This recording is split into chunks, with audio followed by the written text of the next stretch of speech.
Please एक minute शांत बसा तुम्ही. प्रथमतः मी मुख्याध्यापक सरांचा आणि सगळ्या गुरुजन वर्गांचे आभार मानतो. त्यांनी मला 2 मिनिटं दिले, त्यांचे अमूल्य 2 मिनिटं दिले मला. तर आज सगळ्यांना माहितीच आहे की आपला आज निरोप समारंभ आहे. निरोप समारंभ न म्हणता आपण असं म्हणू शकतो की आपल्या जीवनाच्या 10वी नंतर टर्निंग पॉईंट होणार आहे. शाळा म्हणजे एक कुटुंबाचे थोर व्यक्ती होते, ज्यांची आपण बोट धरून बालंगणापासून तर 10वी पर्यंत आलेलो आहे. सर, मी तुमच्या पुनःच धन्यवाद करतो की तुम्ही वेळोवेळी व्याख्यानाद्वारे आमचे मार्गदर्शन केले आणि आमच्यावर चांगले संस्कार घडवले. आणि शिक्षकांच्या म्हणायला गेलं तर बाहेरून खूप नारळासारखे कडक आणि आतून एकदम नरम, म्हणजे ओलावा, प्रेमाचा ओलावा. सगळ्या शिक्षकांनी आम्हाला एकदम त्यांच्या छोट्या मुलांसारखे आम्हाला पालना दिली. आणि एकीकडे कुणाल पाटील सर आणि विजय पाटील सरांनी एकदम बेस्ट फ्रेंड म्हणून आमची पाठीशी उभी राहिली. सर, तुम्हाला शेवटी एवढं सांगतो की जेवढे आमच्याकडे चुका झाल्या असतील तर तेवढे फक्त माफ करा आणि आमच्या पुढच्या आयुष्यासाठी आम्हाला चांगले आशीर्वाद तुमच्या पाठीशी. धन्यवाद.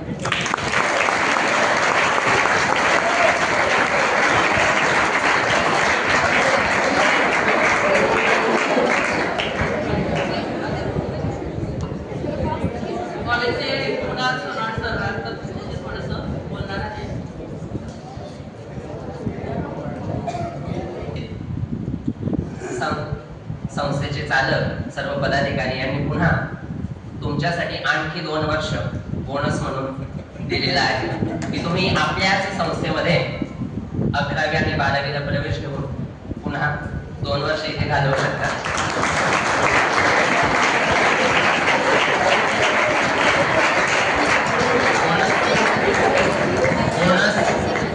बोनस शब्द मी मुद्दाम यूज केला कारण याला बोनस म्हटलं जातं की जो एक्स्ट्रा दिला जातो.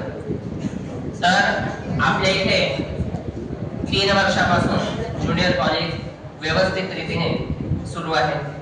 आपल्या इथे सायन्स आणि कॉमर्स अशा 2 शाखा सुरू आहेत. ज्याही विद्यार्थ्यांना इच्छा असेल आपल्याच संस्थेमध्ये पुन्हा 2 वर्ष घालवण्याची, आपल्याच शिक्षकांच्या आणि शाळेच्या सहवासात राहण्याची, तर त्यांच्यासाठी आणि पुन्हा निरोप समारंभाला येण्याची, कारण तुमच्यासोबतच पुन्हा इथे निरोप समारंभ होऊ शकतो. तर ही सुवर्ण संधी तुमच्यासाठी की तुम्ही पुन्हा आपल्या आयुष्याच्या आणखी 2 वर्ष अशा या सुंदर वातावरणामध्ये घालवू शकता. तर आपल्या कॉलेजचं वैशिष्ट्य मी तुम्हाला थोडक्यात सांगतो. इथे आपल्या इथे आपल्याच विद्यालयातील अनेक विद्यार्थ्यांनी या वर्षी आणि गेल्या वर्षी प्रवेश घेतलेला होता.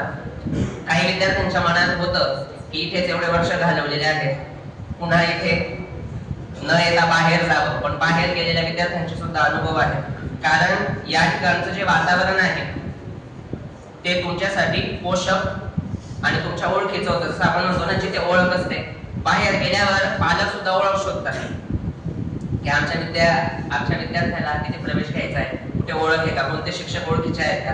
इथे तर तुम्हाला ओळखीची आवश्यकताच नाही, म्हणजे हा सगळ्यात महत्त्वाचा बेनिफिट आहे.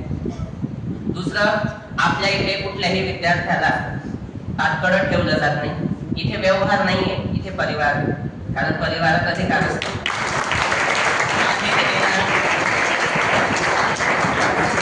बाहेर गेला तर तुम्हाला व्यवहारानुसार वागणूक मिळते. तुम्हाला ऍडमिशनाच्या पासून ऍडमिशन घ्यायचं असेल, एखादी पावती काढायची असेल, साधं बोनाफाईड घ्यायचं असेल तरी सुद्धा वेटिंग करावी लागते, नंबर लावावा लागतो. आपल्या इथे इतकं हक्काने, म्हणजे विद्यार्थी डायरेक्ट प्राचार्य सरांना फोन करतात की सर मी येतोय, मला बोनाफाईड हवंय. तो येण्याच्या आधी इथे बोनाफाईड काय असतं, रेडी असतं. म्हणजे एवढी. आणि त्याचबरोबर आपल्या इथे दोन्ही प्रकारचे विद्यार्थी शिकतायत. ज्यांना रेग्युलर करायचं आहे त्यांच्यासाठी रेग्युलर कॉलेज होतं. जे विद्यार्थी काही कोर्सेससाठी बाहेर गावी गेलेले आहेत त्यांना देखील इथे योग्य मार्गदर्शन केलं जातं किंवा योग्य सुविधा त्यांच्यासाठी देखील आपण उपलब्ध केलेली की बाहेर कोर्सेस वगैरे करून देखील आपल्या इथे ते कॉलेज कंप्लीट करू शकतात. आणि त्यानंतर आपल्या इथे सायन्स आणि कॉमर्स अशा 2 फॅकल्टीज आहेत. तुमच्यापैकी अनेक जणांचं निश्चित असेल की कुठल्या शाखेला प्रवेश घ्यायचा असेल, पण ज्यांचं निश्चित नसेल आणि काही वेळेला सायन्स आणि आर्ट्स या ज्या फॅकल्टीज असतात तर याच्याबद्दल विद्यार्थ्यांना कल्पना असते किंवा त्यात असलेल्या विषयांची 10वी पर्यंत कल्पना असते, पण कॉमर्स शाखेविषयी 10वी पर्यंत माझ्या माहितीनुसार आपल्याला एवढं कळालेलं नसतं. तुमच्यापैकी कोणाला माहिती आहे कॉमर्स म्हणजे काय? त्याच्याबद्दल 2 मिनिटं सांगतो मी फक्त. तर कॉमर्स म्हणजे वाणिज्य किंवा कॉमर्सचा व्यवसायाशी संबंध आहे, व्यापाराशी संबंध आहे, एवढंच आपल्याला माहिती असतं. किंवा काही विद्यार्थ्यांना मी विचारलं तर काही विद्यार्थी असं म्हणतात की गणित विषय चांगला असेल तर कॉमर्स घेतलं पाहिजे. पण कॉमर्स मध्ये अकाउंट हा सब्जेक्ट असतो आणि अकाउंट मध्ये गणित असतं मुळीच नाही, कारण गणित हा वेगळा विषय आहे आणि अकाउंटन्सी लेखा हा स्वतंत्र विषय आहे. तर कॉमर्स या विषयामध्ये तुम्हाला व्यवसाय व्यापार याविषयी माहिती मिळेल. उद्योग आणि व्यापार कसे केले जातात, त्याची स्थापना कशी करायची, त्याच्यासाठी कुठले कायदे असतात, पूर्णपणे व्यवसायाशी संबंधित व्यवसाय उभारण्यापासून तो व्यवसाय उत्तम पद्धतीने कसा व्यवस्थापन करायचं, त्याचं मॅनेजमेंट कसं करायचं, याच्याविषयी आपल्याला जे सिलेबसला विषय असतील तर ते त्याच्याशी रिलेटेड असतात. आणि त्याच पद्धतीने व्यवसाय कशासाठी केला जातो, तर नफा प्राप्तीसाठी, म्हणजे आपल्या फायद्यासाठी. म्हणून असं म्हटलं जातं की कॉमर्सचे विद्यार्थी जे असतात ते सतत जिथे फायदा आहे त्याचा विचार करत असतात. तर आपण फक्त जी कृती करतो पैसा अर्जण्यासाठी तर त्या 3 प्रकारच्या असतात. त्याच्यामध्ये आहे पहिला व्यवसाय बिझनेस, दुसरा आहे प्रोफेशन पेशा किंवा हुद्दा, आणि तिसरा आहे नोकरी. तर नोकरी आणि पेशा यामधून जे मिळतं, नोकरीमधून पगार मिळतो, पेशामधून फीज मिळत असते, जसं वकील, डॉक्टर्स, इंजिनियर्स हे पेशाधारक असते. आणि व्यवसाय जो असतो तो नफा देतो. सॅलरी जी आहे ती एक निश्चित असते आणि तिच्यामध्ये जी वाढ होणार आहे ती सुद्धा एक ठराविक मर्यादित त्याच्यात मर्यादा असते. परंतु जो नफा असतो तो अनिश्चित असतो. नफा आपण आपल्या प्रयत्नाने आणि कष्टाने वाढवू शकतो आणि बिझनेसला रिटायरमेंट नसतं. म्हणून उद्योग आणि व्यापार या क्षेत्राचं जर तुम्हाला ज्ञान हवं असेल, स्किल हवं असेल तर ते तुम्हाला कॉमर्स या शाखेमधून मिळतं आणि जे आपल्याला 10वी पर्यंत माहीत नसतं. म्हणून आपण कुणीही त्याचा विचार करत नाही. माझा मित्र हे करतोय, पालकांनी हे सांगितले म्हणून आपण त्याच्याच मागे धावतो. तर फक्त तुम्ही कंपल्सरी घेऊ, ऍडमिशन घ्या असं मी सांगणार नाही, पण निदान त्याच्याविषयीची माहिती जरूर घ्या. आपल्या इथे बाजूला बिल्डिंग आहे, तुम्हाला जेव्हाही वाटलं परीक्षा झाल्यानंतर तर तुम्ही आम्हाला विचारायला येऊ शकता, प्राचार्य सरांना विचारायला येऊ शकता. आधी तुम्ही माहिती घ्या आणि मग डिसाईड करा की मला काय करायचं. तर आपल्या इथे तुम्हाला पूर्णपणे मदत केली जाईल. नक्की तुम्ही विचार करावा. परीक्षा झाल्यानंतर भेट द्या कॉलेजला, आमच्याशी चर्चा करा, तुम्हाला योग्य मार्गदर्शन आम्ही निश्चित करू. पुन्हा एकदा तुम्हाला 10वीच्या परीक्षेसाठी शुभेच्छा आणि वेलकम.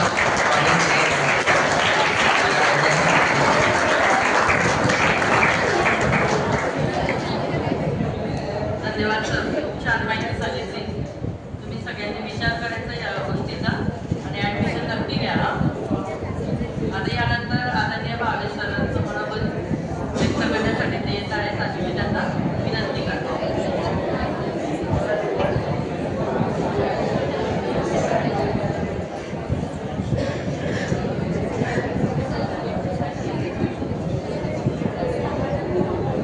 आजच्या कार्यक्रमासाठी उपस्थित संस्थेचे अध्यक्ष आदरणीय डॉक्टर विकास हरताळकर, संस्थेचे उपाध्यक्ष आदरणीय घनश्यामभाई अग्रवाल, संस्थेचे सचिव आदरणीय ॲडव्होकेट रवींद्रजी जैन, संस्थेचे सहसचिव डॉक्टर विनीत हरताळकर, प्राथमिक विभागाच्या मुख्याध्यापिका, बालवाडी विभागाच्या मुख्याध्यापिका, सर्व उपस्थित माझे सहकारी बंधू भगिनी आणि विद्यार्थी मित्रमैत्रिणी, खरोखर हा शुभेच्छा समारंभ आहे, निरोप समारंभ नाही. लाठी सरांनी आपल्याला पूर्ण शाळेचा इतिहासच सांगितला. 1997 ला जी 10वीची पहिली बॅच गेली त्याच्यापासून तर आतापर्यंत सरासरी काय दरच वर्षी 100% निकाल आपला लागतोय. म्हणजे सांगायला असा आनंद होतो की जुलैच्या किंवा ऑक्टोबरच्या परीक्षेमध्ये कोणीही रिपीटर विद्यार्थी आपल्या शाळेतला नसतो, ही सगळ्यात मोठी अभिमानाची बाब आपल्या शाळेसाठी आणि आपल्या सर्वांसाठी.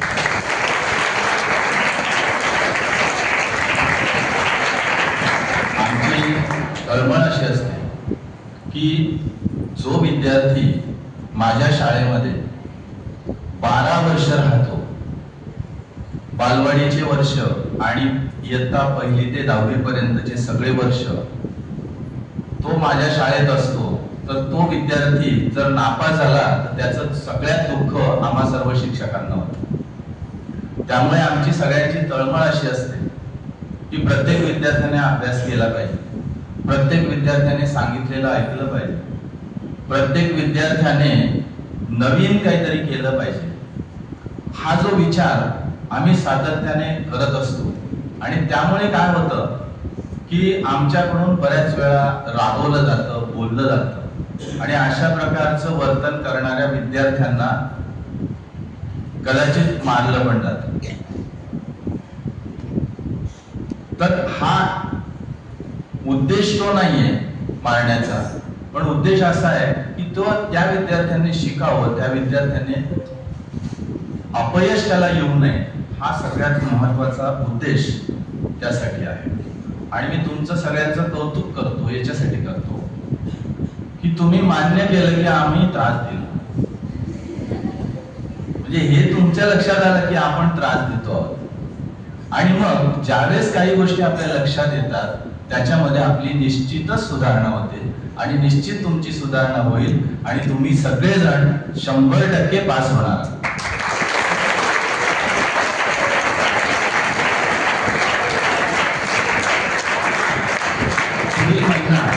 तुमचा अभ्यासाचा आहे. एक छोटस पत्र मी तुम्हाला लिहिलेलं आहे, तेवढं मी फक्त वाचून दाखवतो, मी जास्त वेळ घेत नाही. त्याच्यानंतर एक छोटीशी कविता की ज्या कवितेतून तुम्हाला पूर्ण जीवनामध्ये मला काय करायचं आहे आणि मी हे केलं तरी चालेल असं एक महत्वाचं काम त्या कवितेमधून तुम्हाला सांगितलं. पुढील महिना तुमचा अभ्यासाचा आहे, परीक्षेचा आहे. परीक्षा म्हटली की नुसता आपल्याला भीती, दडपण, काळजी, चिंता असं सगळं वाटू लागतं आणि या सगळ्या भावनांवर मात करून प्रसन्न मनानं, आत्मविश्वासानं आपल्याला परीक्षेला सामोरं जायचं. परीक्षा म्हणजे आपण किती अभ्यास केला हे तपासण्याचं खरं एक साधन आहे. एकूण परीक्षा एक संकट न मानता ती एक संधी आहे असं माना. तुम्ही आशावादी दृष्टिकोनातून परीक्षेकडे पाहू लागलात की निश्चितपणे प्रसन्न मनानं, आत्मविश्वासानं तुम्ही परीक्षेला सामोरे जाऊ शकाल. स्वतःवर व स्वतःच्या क्षमतांवर विश्वास ठेवा, योग्य आहार, विश्रांती घ्या. मला उत्तम यश मिळणारच आहे असं मनात म्हणत राहिलं की हळूहळू नकारात्मक ज्या भावना आहेत त्या आपल्या निघून जातात. परीक्षेतील गुण हे खरोखर प्रासंगिक आहेत, परंतु जीवनातील प्रत्येक परीक्षेत तुम्हाला यश मिळवायचं आहे आणि त्या यशासाठी तुम्हाला सर्वांना मनपूर्वक शुभेच्छा. एक छोटीशी कविता आहे की ज्या कवितेचं नाव आहे आई बापाची झुकू नये मान. ज्या बाबतीत मी तुम्हाला नेहमी वर्गात सांगत असतो की आपले आई वडील आपल्यासाठी जे काही कष्ट घेतात त्याची जाणीव आपण ठेवली पाहिजे. आपल्यासाठी ते काय काय करतात आणि आपण त्यांच्यासाठी काय करतो आणि आपलं कर्तव्य काय आहे हे लक्षात घ्या. ही जाणीव ठेवण्यासाठी एक छोटीशी कविता आहे. मुलांनो, परीक्षेत 4 मार्क पडू द्या कमी, भले नोकरी मिळण्याची असू द्यात हमी. येतील अडचणी, खाव्या लागतील खस्ता, पण आज ना उद्या भेटेलच योग्य रस्ता. फक्त घोर चुका आपल्या हातून घडू नये, आपले जन्मदाते आपल्यामुळे रडू नये. जितकेही मोह मायेच्या मागे तुम्ही पळाल, आज ना उद्या पश्चातापाच्या आगीत जळाल. मुलगा असो वा मुलगी, जपा एवढंच भान, आपल्यामुळे आई बापाची चुकू नये मान. आपल्यामुळे त्यांना चिंता तणावाने गाठू नये, स्वतःचे जीवन त्यांना नको नकोसे वाटू नये. मान्य आहे, जन्माला येणार नाहीत आता श्रावण बाळ. अपेक्षा इतकीच की सुखात जावो त्यांचा उर्वरित काळ. म्हणजे आई वडिलांसाठी आपण आपल्या कर्तव्यावर चूक करायची नाही, आपण आपलं कर्तव्य करत राहायचं. या कवितेमधून आपल्याला दिसतं हा पूर्ण जीवनाचा सार आहे असं लक्षात घ्या. आणि आपल्याला या जीवनामध्ये यशस्वी व्हायचंय. नुसते मार्क्स मिळवून, मोठ्या पदाची नोकरी मिळवून, गाडी बंगला सगळं आपल्याला मिळेल, पण आपल्याला माणुसकी जपणं शिकलं पाहिजे. आणि ते जपणं आपण शिकलो की आपण आपल्या आयुष्यामध्ये निश्चितपणे यशस्वी झालो असं म्हणता येईल. तुम्हाला सर्वांना या सर्व अशा प्रकारच्या यशासाठी मनपूर्वक शुभेच्छा.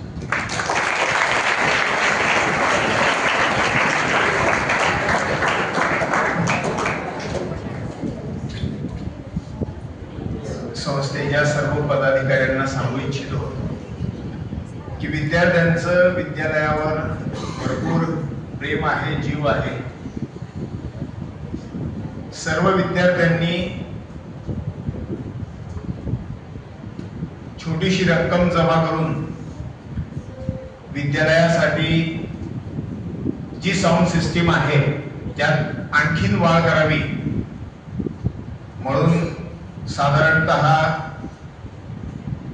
एक मोठा स्पीकर आणि 2 कॉर्डलेस माईक त्यांनी विद्यालयाला भेट दिलेली आहे. मी सर्व विद्यार्थ्यांचं मनपूर्वक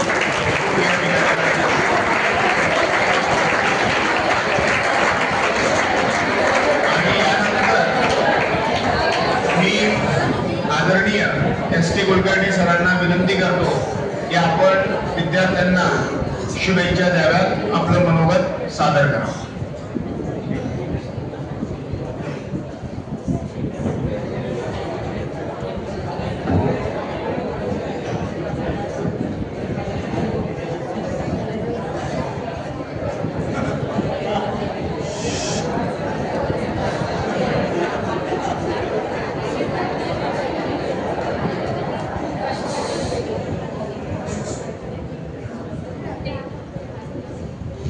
सन्माननीय व्यासपीठ, आदरणीय सर्व गुरुजन आणि माझ्या सर्व मित्रमैत्रिणींनो, आताच सरांनी सांगितलं की शाळा आपल्याला निरोप देत आहे, त्याचबरोबर स्वागत आणि शुभेच्छा पण देत आहे. पण काही काळासाठी का होईना पण आज तरी तुम्हाला हा निरोप दिला जातोय. खरं म्हणजे असं आहे की निरोपामध्ये कारुण्य आहे, पण भेटीची या पोटी असती ताटातूट. जरी आज ताटातूट होणार असली तरी तुमची पुन्हा भेट होणार आहे आणि असं संतांनी सांगून ठेवलेलं आहे आणि त्यामुळे आपली भेट निश्चित होईल. पण त्यावेळी तुम्ही मोठे झालेले असाल आणि त्यामुळे त्याचबरोबर या जीवनामध्ये तुम्ही श्रेष्ठ झालेले असाल आणि अशा काळामध्ये जेव्हा तुम्ही शाळेला भेट द्याल तेव्हा तुम्हाला आठवणी होतील की आपण या शाळेमध्ये इतका काळापर्यंत बागडलो आहोत, खेळलो आहोत आणि तारुण्यामध्ये त्यावेळी तुम्ही बहरणार आहात. पण हे तारुण्य जेव्हा तुम्ही उपभोगाल तेव्हा तुम्हाला शाळेची आठवण झाल्याशिवाय राहणार नाही.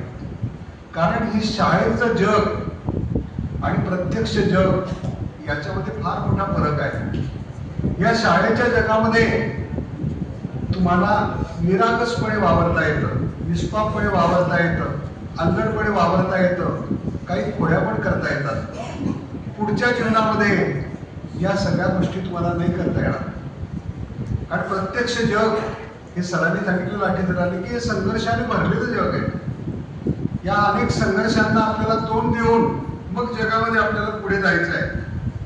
पण त्यावेळी तुमच्या लक्षात येईल की मातेने तुम्हाला जन्म दिलेला असला तरी सुद्धा या शाळेने तुमच्यावर संस्कार केलेले आहेत. या शाळेने तुम्हाला ज्ञान दिलेलं आहे. माता ज्याप्रमाणे आपल्याला आई वडील ज्याप्रमाणे ज्ञान देतात, आपल्याला वाढवतात, त्याचप्रमाणे ह्या शाळारूपी मातेने सुद्धा आपल्याला ज्ञान दिलेलं आहे, आपल्याला वाढवलेलं आहे, आपल्यावर संस्कार दिलेले आहेत आणि या संस्काराची शिदोरी घेऊन भविष्य काळामध्ये आपण पाऊल ठेवणार आहोत आणि त्यामुळे या शिदोरीवर तुम्हाला मोठं व्हायचं आहे हे तुम्ही लक्षात ठेवा आणि यशस्वी सुद्धा व्हायचं आहे. नुसतं मोठं होत असताना तुम्हाला यशस्वीपणे मोठं झालं पाहिजे हे एक सूत्र तुमच्या लक्षात घ्यावं लागेल. मग यशस्वी कोण होतो, यशस्वी कोण होतो हे मी तुम्हाला सांगणार आहे. मित्रांनो, यशस्वी व्हायला एका माणसाचा निश्चय लागतो पण अनेकांचं सहकार्य लागतं.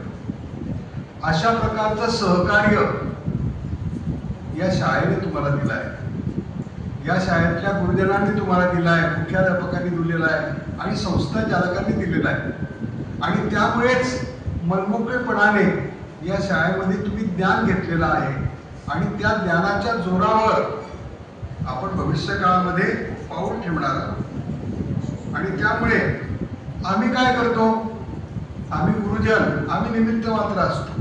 काय करतो आम्ही, मुलांना पंख आहेत आम्ही त्यांना आकार देतो, मुलांना पंख आहेत आम्ही त्यांना आकार देतो आणि अंधारातून चालण्यासाठी मुठीत थोडा प्रकाश देतो, अंधारातून चालण्यासाठी मुठीत थोडा प्रकाश देतो. अशा प्रकारचा थोडा प्रकाश तुम्हाला मुठीमध्ये द्यावा म्हणून या ठिकाणी मी आलेलो आहोत.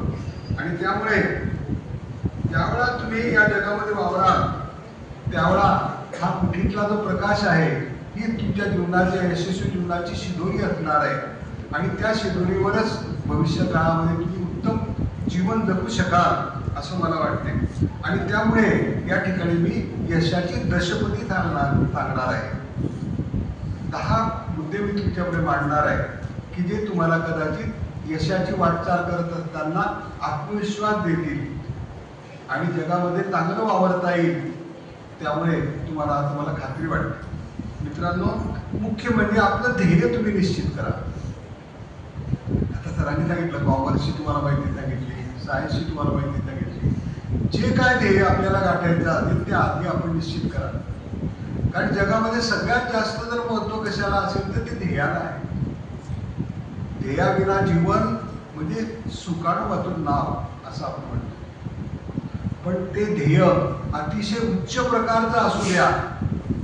कारण आपण म्हणतो ना, not failure but low aim is crime. तर लो एम नको, ध्येय नेहमी उच्च अशा प्रकारचं असलं पाहिजे.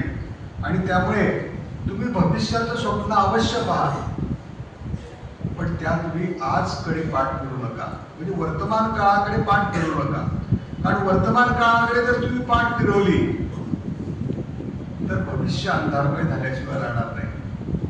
आणि म्हणून भविष्यामध्ये उत्तम जगायचं असेल तर आपल्याला वर्तमानाला बरोबर घेऊन चालायचं आहे. त्यासाठी मी तुम्हाला एक छोटीशी गोष्ट सांगणार आहे. एका लहान मुलाची,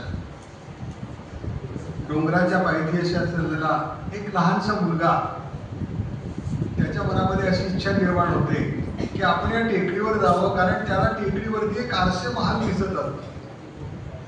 त्याला असं वाटत असते की या आरसे महाल म्हणजे इथे काहीतरी वेगळं असं काहीतरी वैशिष्ट्यपूर्ण असेल आणि ते आपण निश्चित बघितलं पाहिजे.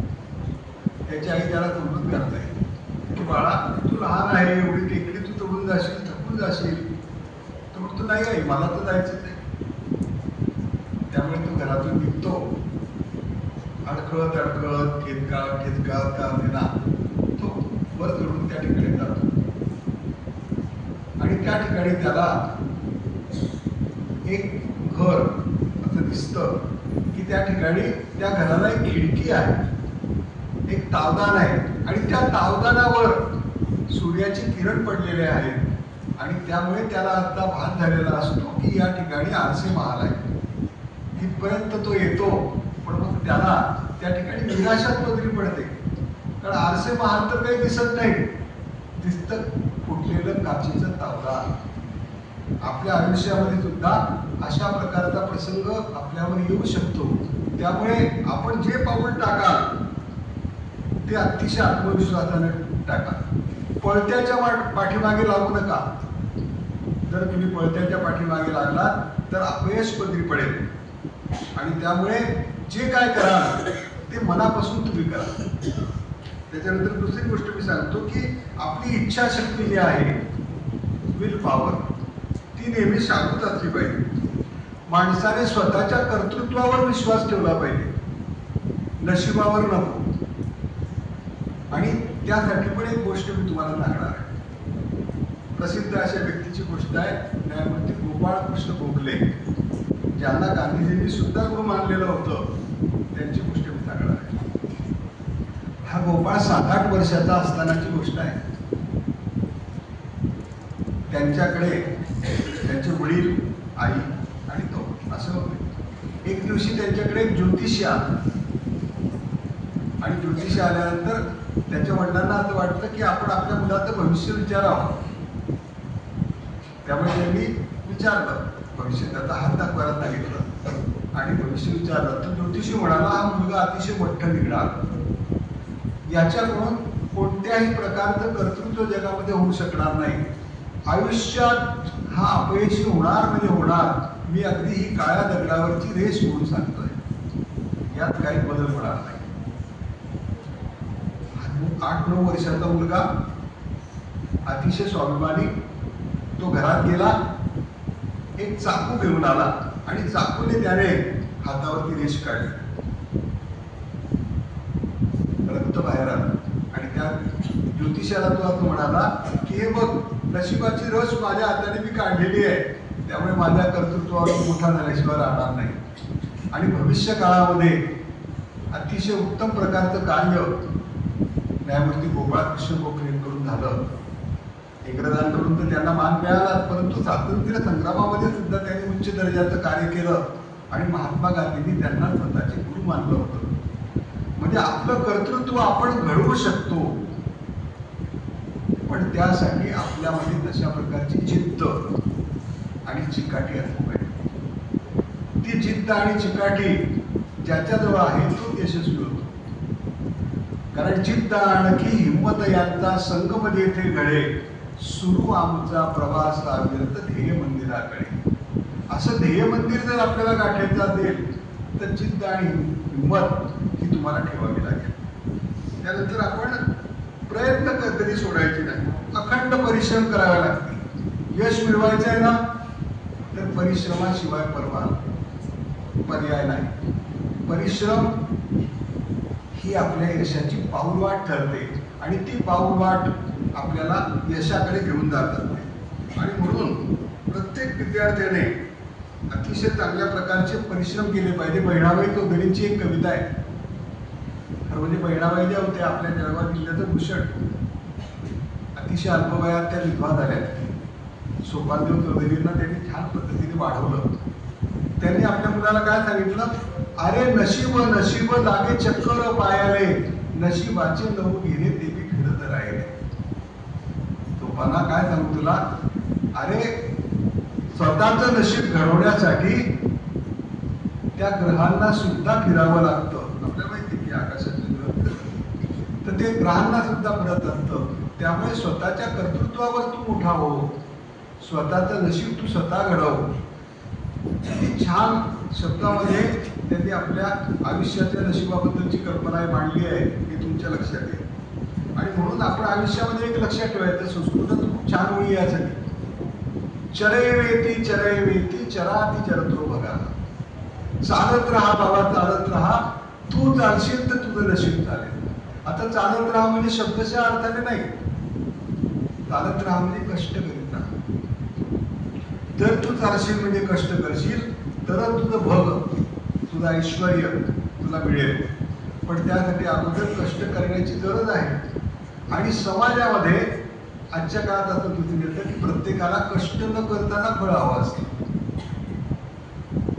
अशा प्रकारचं फळ आपल्याला कसं काय मिळेल? आपल्याला कष्ट तर करावेच लागतील. माझी एक आवडती कविता आहे, त्यातल्या काही ओळी मी तुम्हाला सांगतो. त्या कवितेतून असं म्हटलं आहे बघा, चला पुढे समोर ते दरीकडे, उभे प्रचंड हे कडे, चला चला चला पुढे. अरुंद वाट वाकडी जपून टाकू पावले, चुकू नका थकू नका असेच जायचे पुढे. खोल खोल खालती खोल खोल खालती धुक्यात हासते दरी कुणा उनी जडू म्हणे इथेच शांतीचे कडे. ते शांतीचे कडे जर आपल्याला मिळवायचे असेल, ते यश आपल्याला मिळवायचं असेल तर आपल्याला अखंड परिश्रमाशिवाय पर्याय नाही. आणि त्यासाठी आपल्याला जीवनामध्ये 2 गोष्टी कराव्या लागतात. एक म्हणजे श्रमावरती आपला विश्वास आपला असला पाहिजे आणि ज्ञानावरती आपला आढळ विश्वास असला पाहिजे.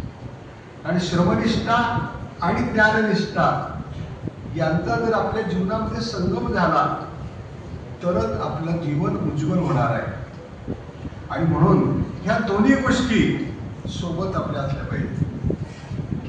काही जण फक्त श्रमच करत राहतील पण ज्ञान मिळवणार नाही.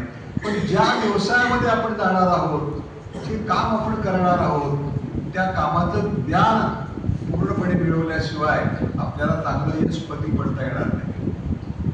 आमच्या आता विद्यामंदिराचे जे चेअरमन होते, सुप्रसिद्ध अशा प्रकारचे मगर भाऊ, माझे आमदार आदरणीय, त्यांच्या अशा ओळी होत्या की तोंड काळे होऊ नये अशी इच्छा असेल तर हात काळे करा. जर तुम्ही हात काळे केले तरच तुम्हाला जगामध्ये उजळ माथ्याने वावरता येईल.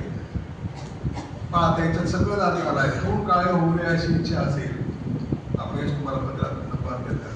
हात काळे करा म्हणजे कष्ट करा. जर तुम्ही हात काळे केले तर जगात तुम्हाला उजळ माथ्याने वावरता येईल. सगळं जग तुमची स्तुती करत राहील. आणि म्हणून आपण कष्टावरती विश्वास कायम ठेवला पाहिजे. पण त्याचबरोबर कष्टावरच विश्वास ठेवा. अयोग्य मार्गाचा अवलंब करून जगामध्ये यशस्वी होऊ नका. शॉर्टकट कधी घेऊ नका. आपण म्हणतो शॉर्टकट चांगला असतो, पण शॉर्टकट कधी घेऊ नका, कारण शॉर्टकट हा काही वेळा लॉंगकट असण्याची शक्यता. तर तुम्ही म्हणाल शॉर्टकट आमच्या जीवनात काय असणार आहे? मुलांना असं वाटते की कॉपी करून आपल्याला यश मिळेल. कॉपी हा शॉर्टकट आहे, पण त्याच्यामुळे ते तुम्हाला यश मिळेल त्याचं समाधान तुम्हाला कधी मिळणार नाही. आणि म्हणून तुम्ही जे यश मिळवा ते यश निष्कलंक असावं असं जर तुम्हाला वाटत असेल तर तुम्ही नेहमी अभ्यास करा, स्वतः जिद्द आणि हिंमत ठेवा, चिकाटी ठेवा आणि यश मिळवा. त्या यश मिळवण्याचा जो आनंद तुमच्या जीवनामध्ये असेल त्यासारखा दुसरा आनंद तुम्हाला असणार नाही. पण त्यासाठी तुम्हाला काय करावं लागेल मित्रांनो? जगातल्या या कॉपी करण्याच्या मोहावर विजय मिळवावा लागेल. भविष्य काळामध्ये जर तुम्ही आता कॉपी करून पुढे जाण्याचा प्रयत्न केला आणि पुढे जर सरकारी अधिकारी झाल्यावर लाच घेतली, भ्रष्टाचार केला, तर मानसिक समाधान नावाची गोष्ट तुम्हाला आयुष्यामध्ये कधीच मिळणार नाही. आणि खऱ्या अर्थाने जर आपल्याला मानसिक समाधान मिळून यशस्वी जीवन जगायचं असेल तर शॉर्टकटचा मार्ग तुम्ही कधीही स्वीकारू नका, असं माझं मत आहे. मग आता आपल्याला जर चांगलं यश मिळवायचं आहे तर काही गोष्टी तर आपल्याला बघाव्याच लागतील, चांगल्या आपल्या आत्मसात कराव्या लागतील. आणि त्यासाठी तुम्हाला सांगतो की टाइम मॅनेजमेंट ही सगळ्यात महत्वाची गोष्ट आहे. टाइम मॅनेजमेंट म्हणजे आपण काय केलं पाहिजे टाइम मॅनेजमेंट करताना? तर आपण कामाचा अग्रक्रम ठरवला पाहिजे. म्हणजे प्रायोरिटीने कुठलं काम करायचं ते आपण ठरवलं पाहिजे. पुष्कळ वेळा असं गमतीने आपण जे म्हणतो ना की अंधारात खडे मारत राहतो आपण, पण तो खडा योग्य जागेवर लागेलच असं काही नाही. त्यामुळे जे काय ध्येय आहे त्याच्याकडे जर आपल्याला जायचं असेल तर मग कामाचा अग्रक्रम आपण ठरवला पाहिजे. आणि त्यासाठी काही गोष्टी आपल्या प्रत्येकाला कराव्या लागतील. त्यामध्ये वॉच युअर वॉच.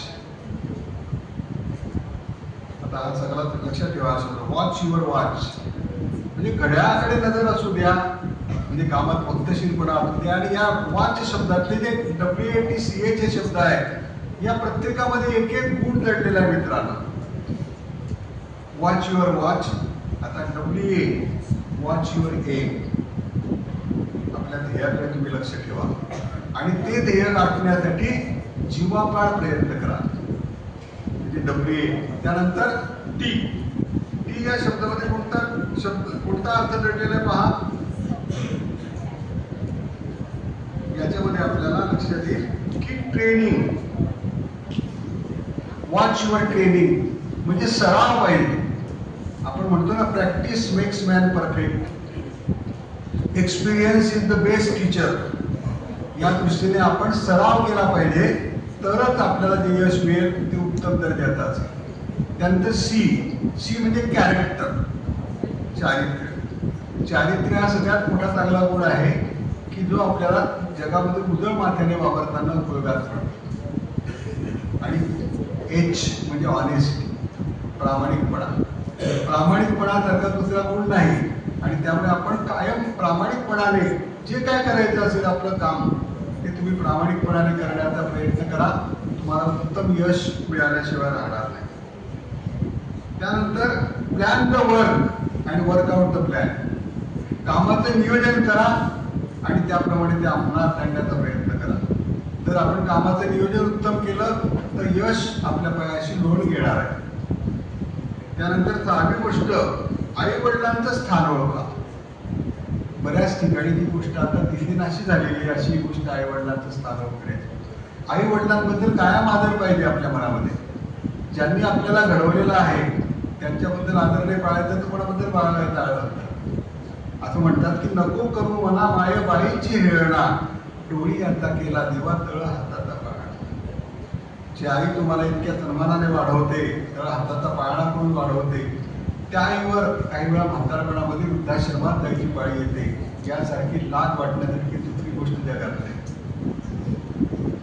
त्याच्यामुळे असं कधीही होता कामा नये. एका ठिकाणी मुलगी दाखवण्याचा कार्यक्रम, त्या ठिकाणी त्यांनी सांगितलं की मुलाला आणि मुलीला एकमेकांशी बोला. त्या मुलीने असा प्रश्न विचारला की घरामध्ये डस्टबिन आहे का.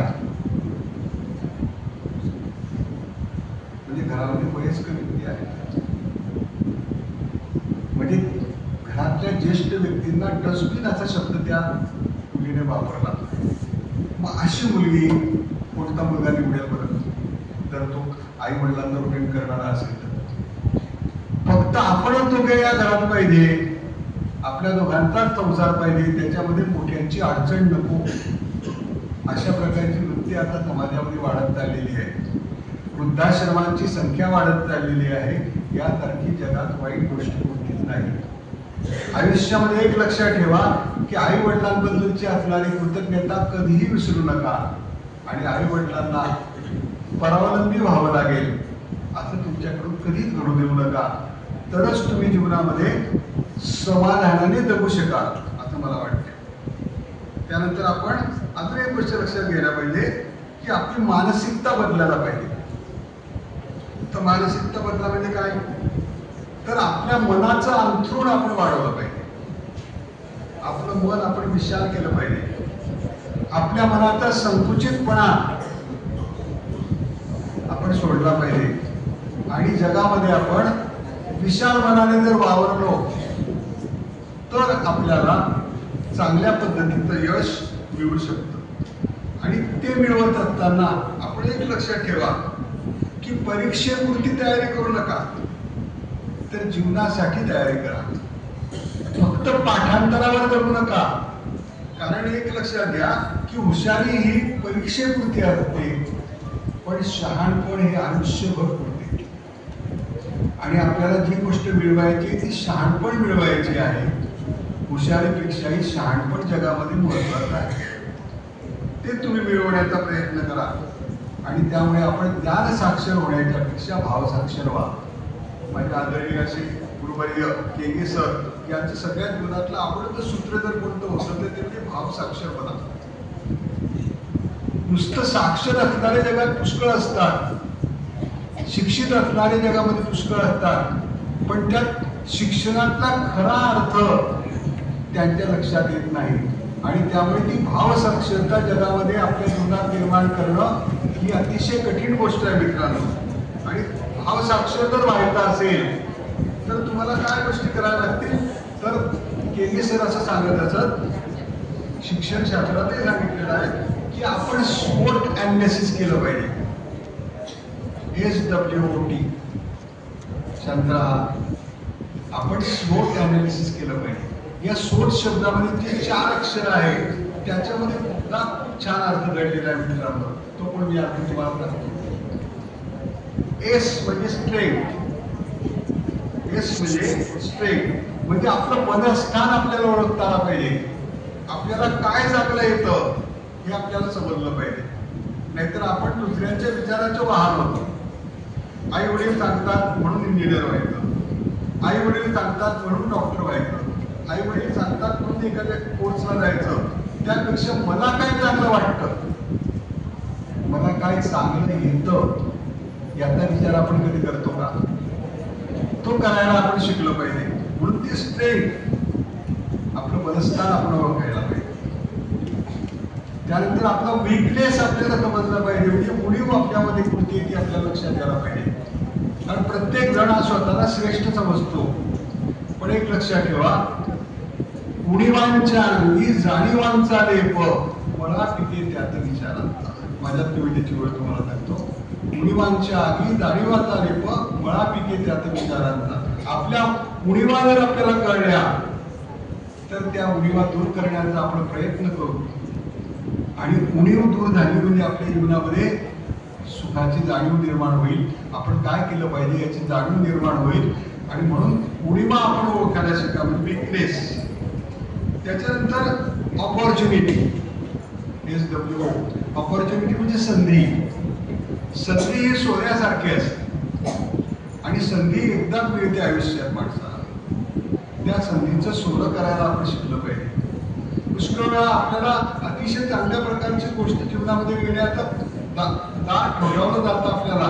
पण त्यावेळी आपला कुठल्या तरी मोहाचा दुसरा क्षण आपल्या जीवनामध्ये येतो आणि आपण ती संधी स्वीकारत नाही. आणि त्यामुळे तो मुलगा व्यक्ती पराभूत होते, अपयशी होते. असं होता कामा नये. म्हणून अपॉर्च्युनिटी ही फार महत्वाची आहे. आणि शेवटचा आहे तो टी. टी म्हणजे थ्रेट. थ्रेट म्हणजे धोका. जीवनातले धोके ओळखायला शिका. पुष्कळ वेळा तुम्हाला मी सांगितलं वरती की मोहाचे अनेक क्षण आपल्या जीवनामध्ये येतात. ते आपल्या लक्षात आले पाहिजे. आपल्याला काय चांगलं येतं ते आपल्या लक्षात यायला पाहिजे. आणि आपल्याला इतर जण आपण अपयशी व्हावं म्हणून काय कशा प्रकारे आपल्या बोलता आहेत किंवा सांगता आहेत. तर असं न होताना आपण स्वतःवरती विश्वास जर ठेवला आणि ते धोके जर आपण ओळखले तर आपण चांगल्या प्रकारे जीवन जगू शकतो मित्रांनो. त्याच्यानंतर समाजाचं आणि राष्ट्राचं गुण आपण लक्षात ठेवायला पाहिजे.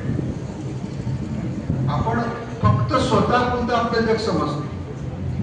मी, माझं कुटुंब, माझा भाऊ, माझी बहीण, माझी मावशी, माझी आत्या हेच आपलं कुटुंब आपण समजतो.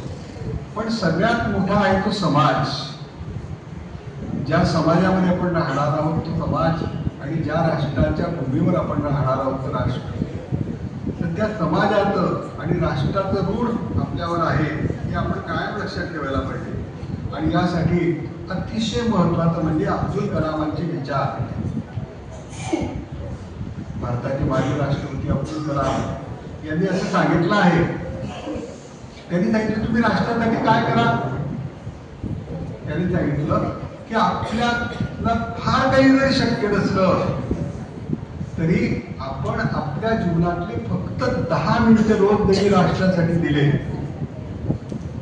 लक्षात घ्या, आपल्या जीवनातले आपण रोज 10 मिनिटं जरी राष्ट्रासाठी दिले, राष्ट्र कार्यासाठी दिले तरी आपण खूप काही करू शकतो.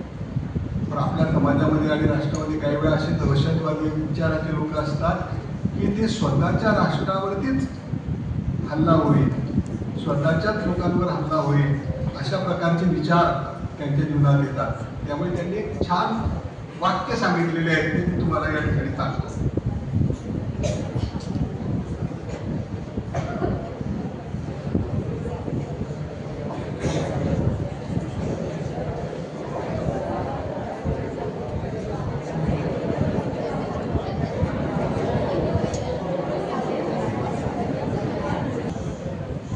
प्रत्येक विद्यार्थ्यांनी काय समजलं पाहिजे पहा.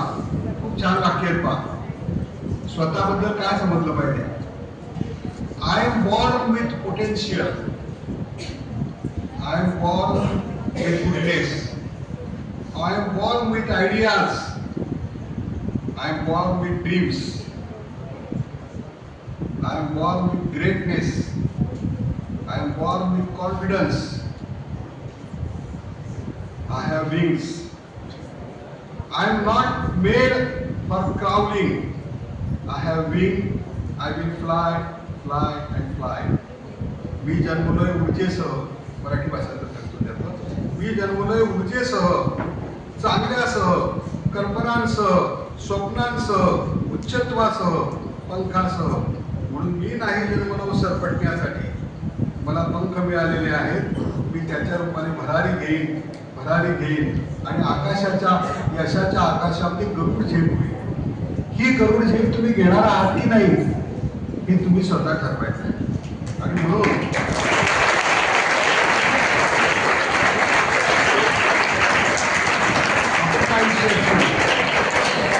त्यानंतर चारित्र्य संपन्न व्हा, म्हणजे आपली प्रतिमा स्वच्छ ठेवा, मिस्टर क्लीन व्हा. समाजाने आपल्याकडे ही व्यक्ती अशी वाईट आहे अशा अर्थाने बोट दाखवता कामा नये असा आपण प्रयत्न करा. कारण तुम्हाला माहिती आहे की if health is last, something is last, but if character is last, everything is last. आणि त्यामुळे चारित्र्य हे काचीच्या भांड्यासारखं आपल्याला म्हणतात. म्हणून ते चारित्र्य जपण्याचा तुम्ही प्रयत्न करा. स्वाभिमानाने जगा, ताठपणाने जगा. हा स्वाभिमान फार महत्वाचा आहे.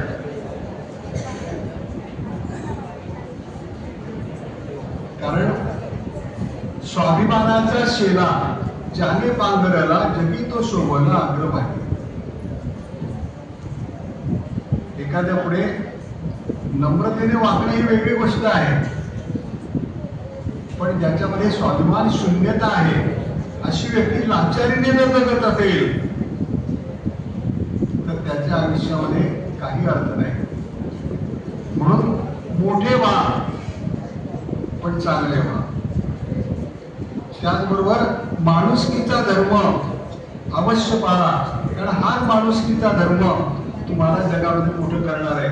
जगामध्ये जे इतर धर्म आहेत त्यापेक्षा सगळ्यात चांगला धर्म मानवता धर्म आहे. माणसाने माणसाशी माणसासारखं वागावं. आणि खरंच आपण असं वागतो का हे स्वतःला तुम्ही विचारून पहा. तर तुमच्या लक्षात येईल की बऱ्याचदा आपण यासाठी चुका करत असतो. आणि म्हणून स्वतःचं आयुष्य कसं जगायचं हे तुम्ही स्वतः ठरवा. मी तुम्हाला सांगितलं की या कोर्सला तू जा, त्या कोर्सला तू जा, असं आपल्याला सगळ्या तरातून सांगितलं जातं. पण मला काय आवडत आहे याचा आपण विचार करत नाही. परवा मी काही मुलांना असं सांगितलं की कपड्यातलेच पालक, त्यांचा मुलगा खूप खेळत असेल, ते नेहमी माझ्याकडे यायचे आणि सांगायचे सर तुम्ही त्याला काहीतरी सांगा, खूपच खेळतोय. दोन त्याच्या तास खेळतच राहा, अभ्यास करत नाही. त्यांना म्हटलं करू द्या, खेळू द्या, त्याला काही हरकत नाही. मी त्याला मी मारतो म्हटलं मारू नका. त्याला जे कला आवडते ना त्या कलेमध्ये त्याला हुशार होऊ द्या ना, प्रवीण होऊ द्या ना. त्याला क्रिकेट आवडते, खेळू द्या. त्याने त्याच्यासाठी बराच वेळ दिला. जे सचिन तेंडुलकरने केलं तसंच त्याने तसंच केलं. तो मुलगा 10वी झाला. 10वीला त्याला बऱ्यापैकी 60% पडले. 11वीला त्याने ऍडमिशन घेतली आणि 12वीचे फॉर्म भरायची वेळ आली आणि तो नेपाळला इथल्या तोपर्यंत एका क्रिकेट क्लब तर्फे खेळायला गेला होता. फॉर्म भरण्याची वेळ संपून चाललेली होती. मला त्याच्या वडिलांचा फोन आला, म्हणजे सर आता तुम्हीच करा काहीतरी, तुम्ही 11वी-12वीला प्रमुख होते स्वतः विद्यामंदिरात. म्हटलं हो, काही काळजी करू नका, त्याचा फॉर्म जाईल आणि तो निश्चितपणे पुढे उत्तम ऍडमिशन मिळवेल एवढं मी सांगतो. लेट फीची मुदत संपली, फक्त फॉर्म पाठवायचे राहिले होते. त्या जे शिलासकर जे आहेत आमचे त्यांना कळवलं आणि त्यांचे जे मॅडम होते त्यांना पण फोन केला. त्यांना म्हटले याचा फॉर्म गेलाच पाहिजे. तो गेला, त्याप्रमाणे तो 12वी झाला आणि संदीप युनिव्हर्सिटीमध्ये त्याला स्कॉलरशिप पण मिळाली आणि कोणत्याही प्रकारचा खर्च त्याला करावा लागणार नाही आणि त्याला नाशिकच्या संदीप युनिव्हर्सिटीमध्ये उत्तम ऍडमिशन मिळाली, केवळ तो उत्तम खेळाडू आहे म्हणून.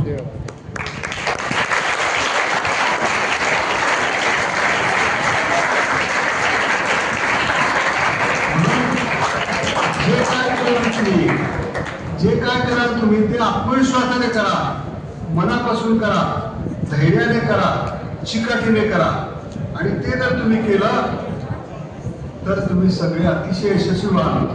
मी आता तुम्हाला आता प्रश्न विचारू इच्छितो की तुम्हाला फक्त यशस्वी व्हायचं आहे का सुखी सुद्धा व्हायचं आहे? हॅपी व्हायचं आहे की नाही? यशस्वी तर व्हा पण हॅपी पण व्हा. या हॅपी शब्दामध्ये तुमचा किती अर्थ दडलेला आहे पहा. याचं प्रत्येक स्पेलिंग आपण बघू. HAPPY. एच म्हणजे हेल्थ. ते तब्येतीचं रहस्य काय? उत्तम हेल्थ आपली असली पाहिजे. हेल्थ वेल्थ, त्यामुळे हेल्थ उत्तम ठेवा. त्याच्यानंतर अवेअरनेस असू द्या.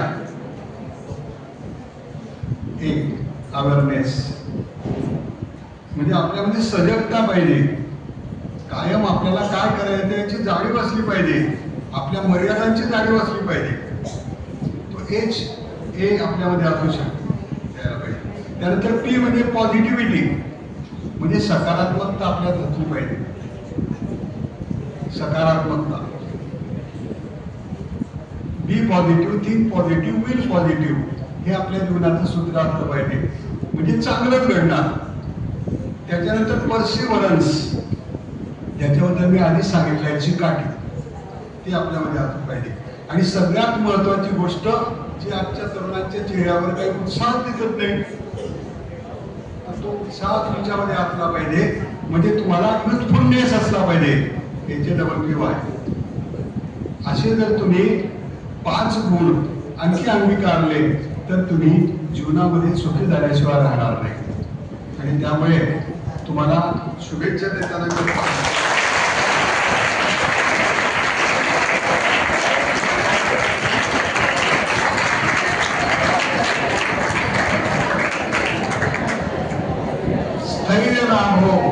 धैर्य लाभो, सत्यता संशोधना.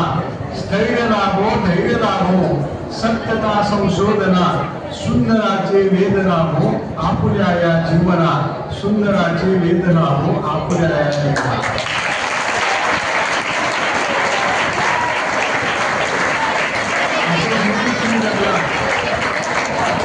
असं जीवन तुम्ही जगला. 10वीच्या परीक्षेमध्ये उत्तम प्रकारचं यश तुम्हाला मिळालं तर त्यावेळी यशाच्या आकाशात गरुड होऊन जेव्हा तुम्ही भरारी घेत असाल तेव्हा पृथ्वीवरून 2 आतुर डोळे तुमच्याकडे अभिमानाने आणि आनंदाने पाहत असतील आणि ते डोळे असतील तुमच्या आई वडिलांचे आणि आम्हा गुरुजनांचे. असे तुमच्याकडे स्वाभिमानाने पाहणारे, अभिमानाने पाहणारे डोळे जगामध्ये असावे असं जर तुम्हाला वाटत असेल तर जे यश मिळवा ते उत्तम यश मिळवा, निष्कलंक मिळवा आणि जीवनामध्ये यशस्वी व्हा. मित्रांनो, या ठिकाणी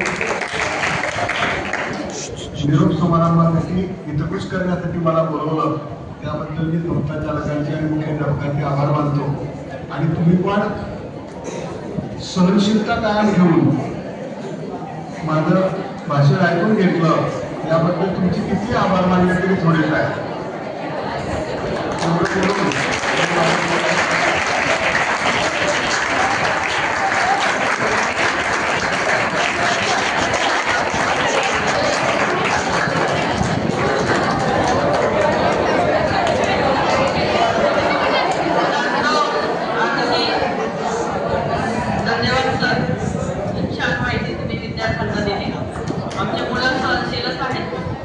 शांत व सत्य एकदम.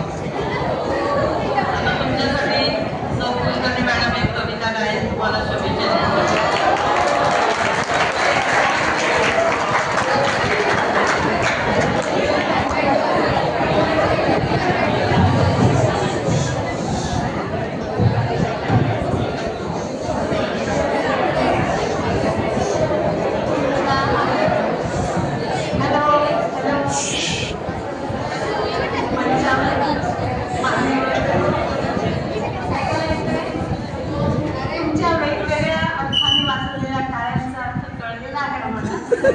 फारच 2-3 मिनिटाची कविता मी तुमच्यासाठी आणली आहे जी आजच्या हृदय अशा प्रसंगाचं औचित्य राखणार.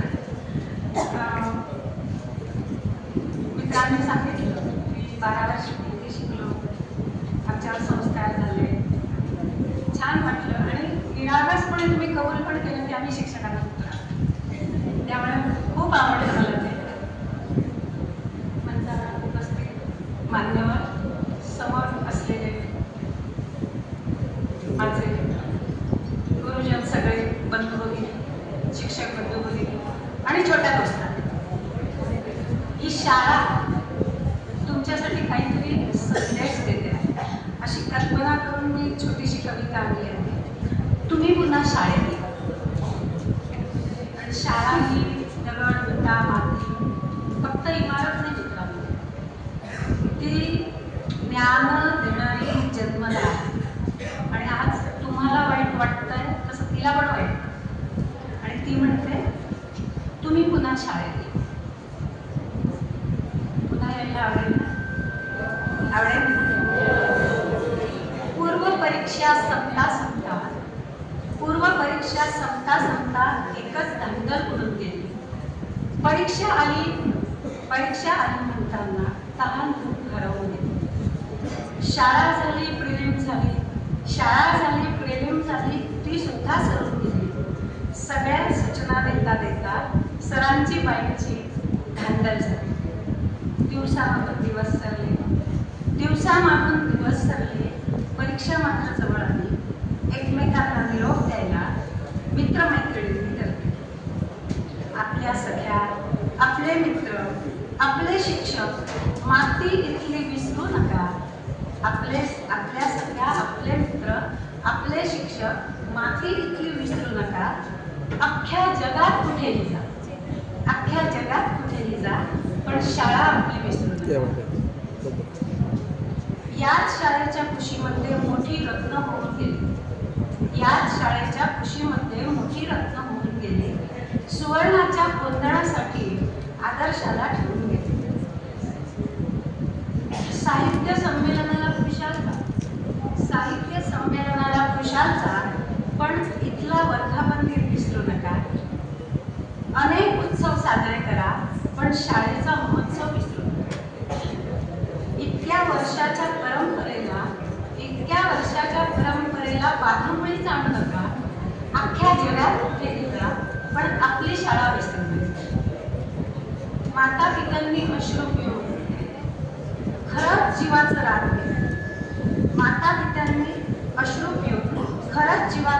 केलं. तुमच्या हसऱ्या पापणीसाठी आनंदाचं दान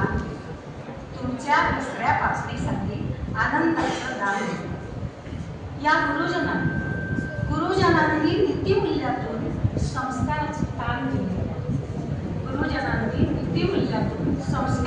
ताण दिली.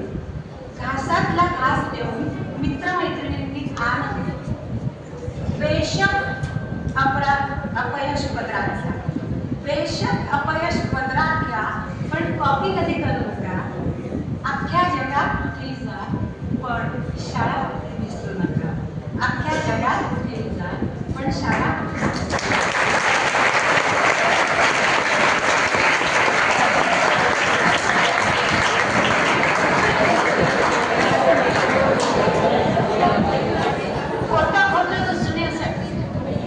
खोटं विसरण्यासाठी तुम्ही पुन्हा शाळेत या. ड्रिलचा ताल धरण्यासाठी तुम्ही पुन्हा शाळेत या. वक्तृत्व स्पर्धा जिंकण्यासाठी तुम्ही पुन्हा शाळेत या.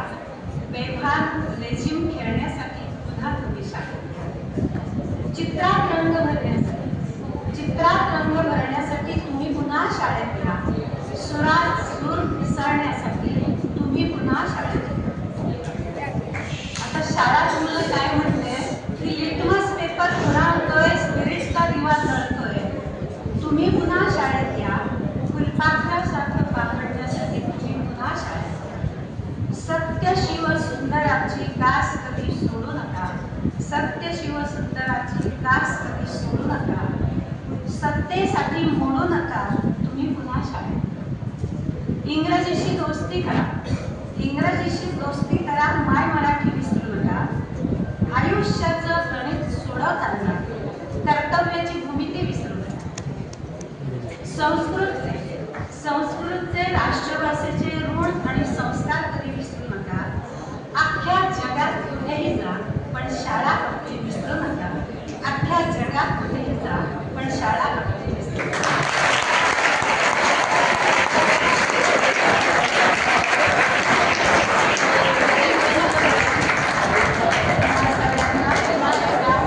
परीक्षेसाठी आणि पुढच्या वाटण्यासाठी शुभेच्छा.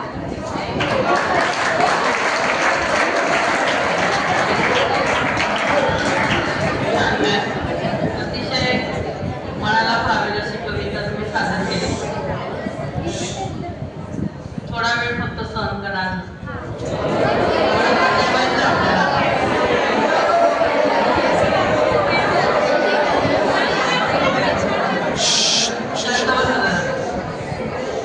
विद्यार्थी मित्रांनो, उर्वरित राहिलेल्या दिवसांमध्ये नियोजन करा. आम्ही दिलेल्या काही मार्गदर्शनाचा उपयोग करून घ्या आणि तुमचं ध्येय साध्य करण्यासाठी आत्मविश्वासाने पुढे चला.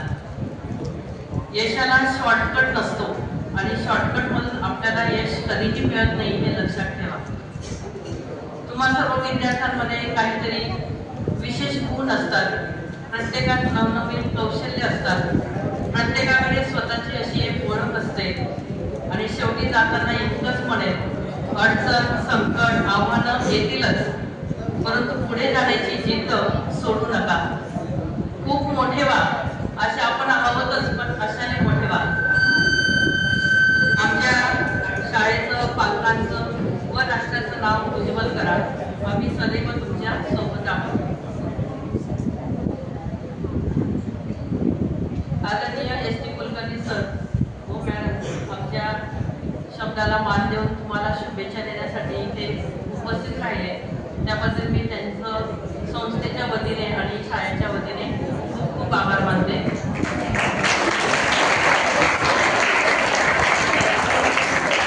उपस्थित असलेल्या सर्व मान्यवरांनी सुद्धा मी संस्थेच्या वतीने आभार मानते. माझे शिक्षक वृंद यांचे सुद्धा खूप आभार मानते. आणि तो मी तेव्हापासून शांत बसलाच पहिल्यांदा, त्यासाठी तुमचं खूप खूप कौतुक.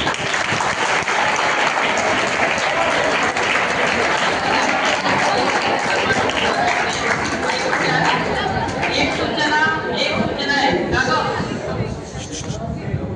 हो, आणि जे खेड्यावरची मुलं मुली आहेत त्यांनी लवकरात लवकर घरी जायचंय.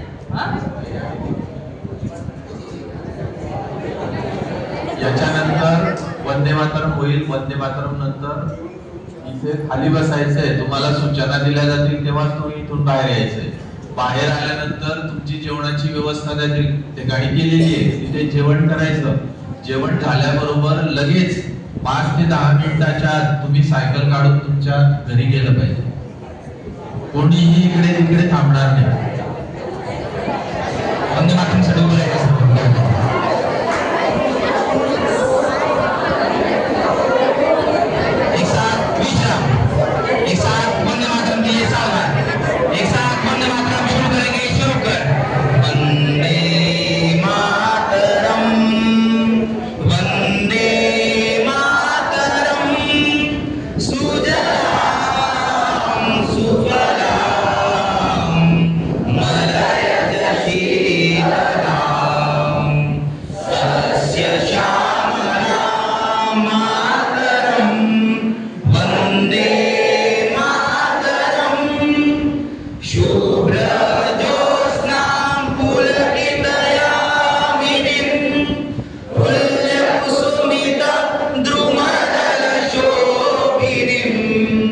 सुहासिनीं सुमा